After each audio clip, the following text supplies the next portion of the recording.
sazdım, türkülerden kaçamazdım. Ben bir sazdım, türkülerden kaçamazdım. Ve seni böyle çaldım ızdırapla tel arasına. Ve seni böyle çaldım ızdırapla tel arasına.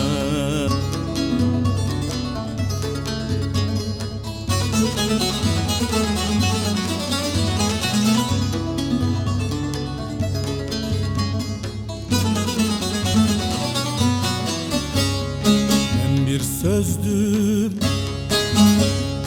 hep dilimin altında gezdim. Ben bir sözdüm, hep dilimin altında gezdim. Ve seni böyle süzdüm iki dudak arasına. Ve seni böyle süzdüm iki dudak arasına.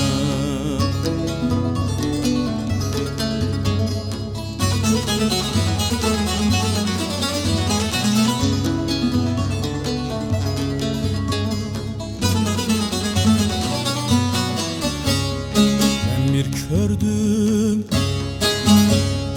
sende çok şeyleri gördüm. Ben bir kördüm, sende çok şeyleri gördüm.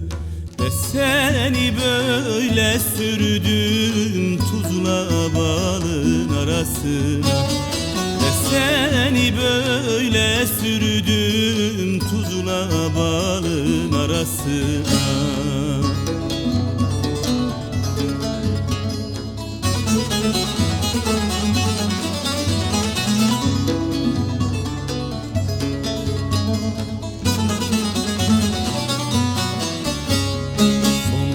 Un oldum,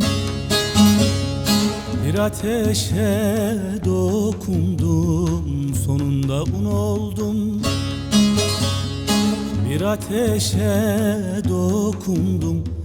Ve sıcak bir ekmek oldum iki elin arasına. Ve sıcak bir ekmek oldum iki elin arasına.